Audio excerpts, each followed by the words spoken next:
Hi everyone, this is Dutch, and if you're watching this video, that means you made it to day 20, and it is my first rest day or 0 day at Wing and Hoof after 3 days in the Smokies. So I want to give you a little context behind the last 3 days because it was quite an experience for me. If you saw yesterday's video, there's not a lot of video, and there's a reason for that. So let me kind of go through the scenario of what brought up the 3 day hike in the Smokies, how it all happened, why I did what I did, and why it was so kind of not horrifying, but it was kind of scary. So number one is we knew that weather was going to be good for the first 2 days. When I say good, I mean cold, but no precipitation, no sleet, no snow or anything like that we knew of. So I was watching Max Velocity on the Weather Channel, or Max Velocity Weather. He's not the Weather Channel. Anyway, so I was talking to my friend Bill, and I was talking about a plan. I had two options. The first option was I had to stay here at the Wing and Hoof for about 4 to 5 days till Saturday, I believe, Friday or Saturday. Wait for the weather to pass. It was still going to be cold on Saturday next week, or this coming week, which is 2 days from now. But that was one option. Or the other option was to just go forward, go into the Smokies on Monday, and weather was going to be good on Monday and Tuesday, and take my chances on Wednesday. So that was the goal. So I was talking to Big Willie Dog, who was here with me at the Wing and Hoof, and he took a day off before a 0 day also. And so him and I were going to go into the Smokies together on Monday. So that's what we decided to do. Monday was going to be good. Weather was going to be fine, or at least cold, but not precipitation. Tuesday was going to be a little bit worse, but cold. And then Wednesday, we knew we were going to get some kind of precipitation or some kind of weather, but we didn't know what it was going to be. So we went ahead and decided we're going to do that. We printed out our permits. Amy here at the Wing and Hoof printed them out for us. We signed them, and then she drove us to Fontana Dam at the Fontana Hilton, and we took off. There's where we met Kevin, who we met before in the past. He had taken 2 days 0 also because the weather was bad on Sunday and Saturday. But I had done those 2 slack hikes or slack packs on Saturday. I went from the Knock to Smokies Gap, and then on Sunday I went from Smokies Gap to Fontana Dam Shelter. So the next day was Monday, and we were going to go into the Smokies. So we thought, okay, we're going to try it because we can't wait around for 5 days. So, but we had a plan, and as Bill always says, a plan's good until you get punched in the face. And so I was punched in the face on Wednesday morning, but we'll get that out in a second. So on Monday, we knew that we had to go 14.7 miles. We had to get out of the Smokies by Wednesday night, because Wednesday was when the bad weather was going to happen Wednesday night. It was going to be somewhat bad weather on Wednesday, Tuesday night, but the real bad weather was going to happen on Wednesday night.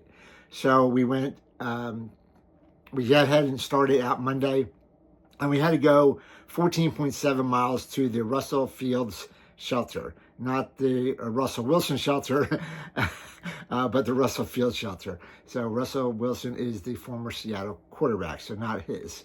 So it was a tough climb. It was 8 miles straight up to start out of Fontana Dam, and it was a tough 14.7 miles. And I got there a little bit before Big Willie Dog. I got there about 4 o'clock.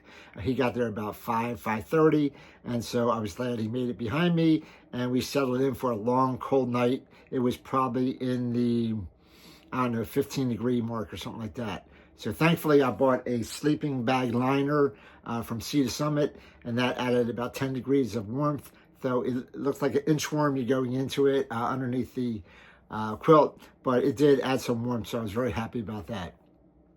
So we got up on Tuesday morning, and we had to go another 14.7 miles to the Seiler Ball Shelter, which was the next stop at Russell Field was at 181, Seiler Ball was at 195 point something.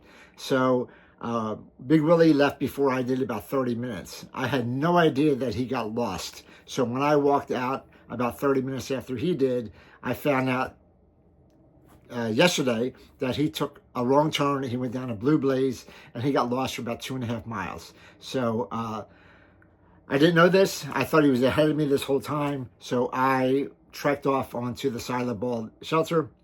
There was footprints in the snow. We had some snow. So I thought I was following his footprints, but I really wasn't. I was following people from the day before. Second day was just as bad as the first day. Worse than the first day, 14.7 miles. It was tough ups and downs. And I left at about 8:45. I didn't get to the Silent Ball shelter until about 5:15 or so. And when I got there, the tarp was not on the shelter. And so I was upset because Big Willie was not there. I thought he was in front of me. He wasn't. I passed Water Dog, I believe it was, from Michigan on the way. And he said he hadn't passed anybody in about an hour. So it was really strange that Big Willie wasn't around. I thought maybe he went to a shelter and went to a privy, and that's when I passed him. But I realized that that's not the case afterwards. So I got to the shelter, and I had to spend about 45 minutes putting up the tarp over the shelter. So Lee, Adrian, I did use a knife. John, the dull knife that I got from the work, I am using the dull knife. I had to cut a little bit of the tarp because the holes were all messed up, and then did some roping and some twining, and I put the shelter back together so it was fully functional except for a little slit on the side where you get in. So I did all that. It took about 45 minutes because it was cold, and I had to move a stool, a big stool over so I can reach because I'm not that tall. So it was a lot of work. And so by the time I got done, it was like 6 o'clock, and Big Willie still had not shown up. And I'm like, oh my God, I don't know what's going on with him, but I got to get ready for bed. So I got everything ready for bed. It was dark. I had my headlight on, and I got everything in bed, and it was fine. I went to bed, and I didn't hear from him all night long, and I was wondering what the hell happened to Big Willie. So the next morning I get up, and it's about 7:15. I go out to do my duty in the morning, and I realize that there is 3 to 4 inches of snow on the ground, and I am concerned to say the least. So I think to myself, I have to go 12 miles or 12.5 miles or whatever the number is in snow up and over Klingman's Dome, up and over the next dome, and then a couple more ups and downs to get to Newfound Gap by the third day, because that was our plan, because Wednesday was bad and it was cold. It was didn't get above probably 15, 20 degrees at the most. The lows were probably about what the highs were for the day. So it probably got down to about 15 that night. And to make things worse is that night at the Silent Ball shelter, my sleeping pad here sprung a leak. And so I fixed it today, but it sprung a leak. And by about 10 o'clock at night, I was flat on the wood floor of the shelter. So I had nothing, no air mattress or anything. So it was a very hard, uncomfortable night at Silent Ball. And I'm a side sleeper, so it really hurts your hip if you're sleeping on wood or on the side. There's no padding or anything. So it was not very good. I got about maybe half an hour sleep, and I was just really not in a good mood. I was not a happy camper, let's put it that way, even though I wasn't camping. So I got up and I put everything together as quickly as I could, and I got out of there about 8:30, I think, and I started to go to Newfound Gap Road, which was 12 point something miles away. And when I left to go to Newfound Gap Road, I realized that there's no tracks in the snow because there was no one with me, and no one had passed me during the night. And so with 3 to 4 inches of snow, I'm not following any tracks. So I just have to follow the white blazes and my phone to make sure I'm on the right path and I don't get lost like Willie did the day before, which I still didn't know that was what happened to him. So anyway, I am now traveling to Kingsman's Dome, which is the highest point of the AT. It's 6654, something like that. And I'm trudging through 3 to 4 inches of snow. And within about a mile or so, I slip and fall on my butt twice. And so I am down for the count the second time, and I'm sprawled on the ground on the trail, and it is a sheet of ice, and it is frozen. And there's a layer of snow, 2 inches of snow on top of it, but what was there the night before was frozen solid. And so I'm down on my butt, so I pull out my micro spikes and I put them on at about mile 1 or 1.5, I forget what it was. And I am now having the micro spikes on, so now I'm trudging in micro spikes for the next 10 miles or so. So I am following the signs, and I'm following the ruts in the trail. There's no footpath for me to follow, and I'm just hoping I'm going the right way. Every once in a while, I'm checking my phone. However, my phone the night before was down to 10% on airplane mode, and my charger, when I put my charger on my phone the night before, it did not charge the phone at all. And I am like, oh my God, I only have 10%. I have like no phone. I need it for navigation. I need it to text Amy when I get to Newfound Gap. So I better not be taking any pictures or any cameras or anything like that. So I plugged the charger into my phone again, thinking maybe they'll charge a little bit or something like that. And I put it in my pocket on my rain gear. And about, I don't know, 6-7 miles in, when I got over the first Clingman's Dome and the second one, because I was following following the white blaze, everything was fine. I could see, and I got to a point where I wasn't sure where I was going, and I pulled out my phone to look at the Far Out app, and I realized my phone is now up to like 33%. I'm like, oh my God, it's 33%. I have some camera. I can take some videos now. Whoops, I better not touch that.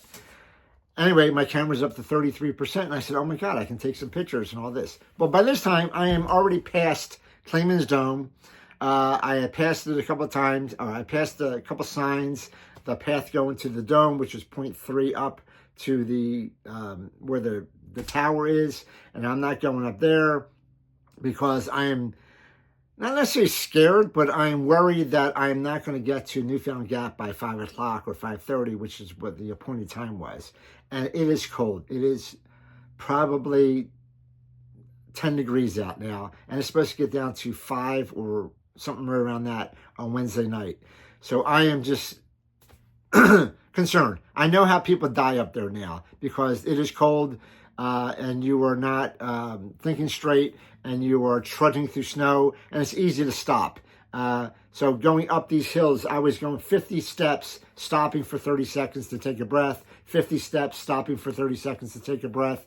It was a lot of friggin' work to get up these mountains. So I got up the first one, I got up the second one, and when I was going up the second one, I ran out of water.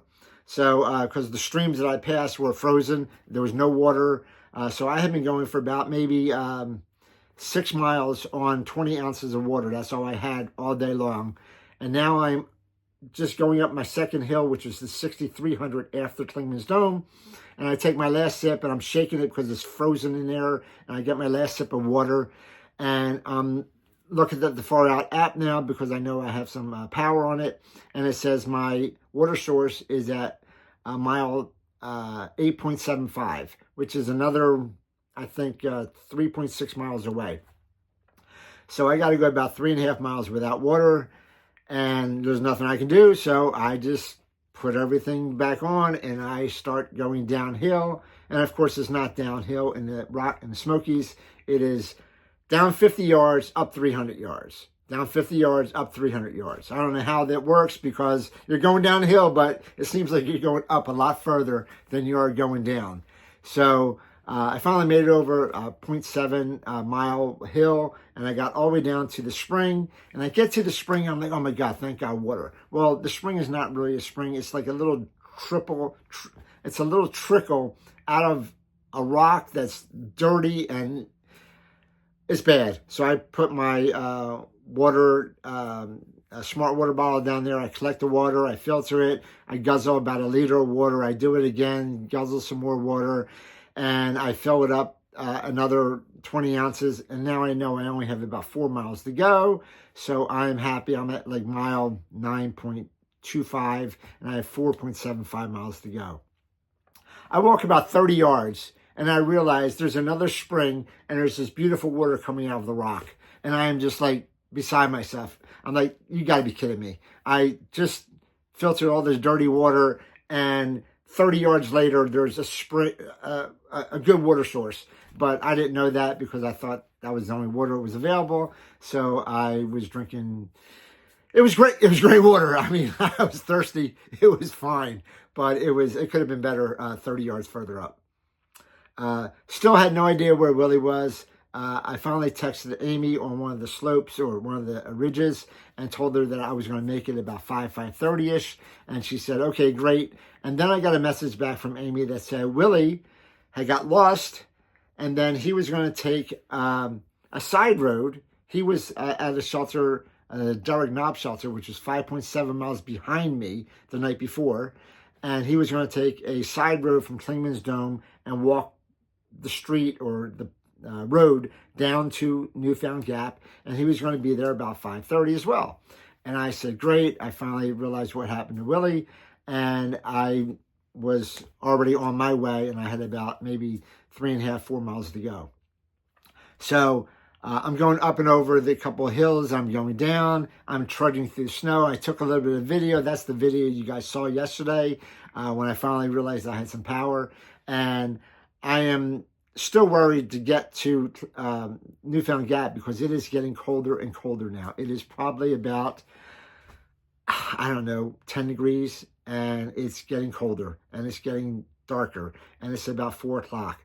And so I finally get all the way down to mile 14, and I realized that the parking lot for the Newfound Gap Road is up 0.6 miles. So I have to go up 0.6 miles at the very end.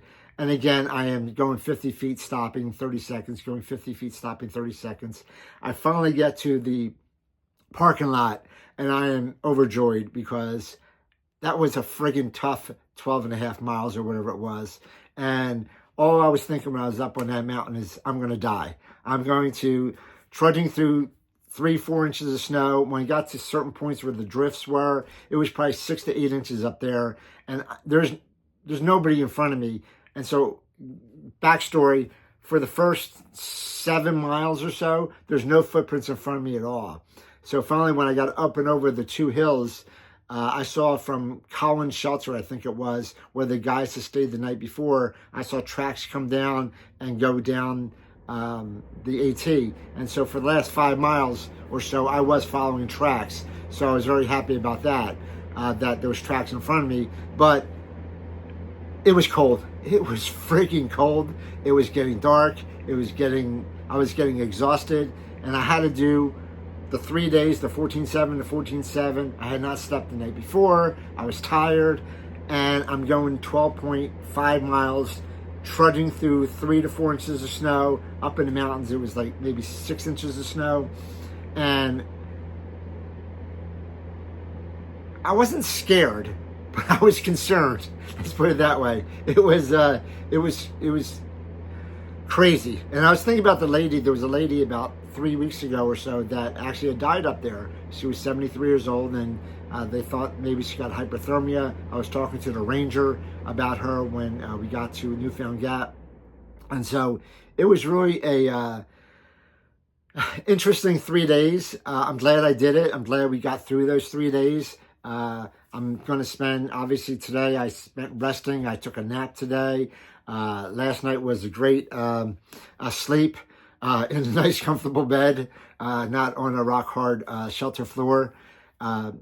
It was just good to be in my tiny home again. This is the tiny home you see. And so I was very happy that I was here and not stuck up in a mountain for another night with no mattress. So that's the backstory behind the first 3 days. And again, as Bill said, everybody has a plan to get punched in the face.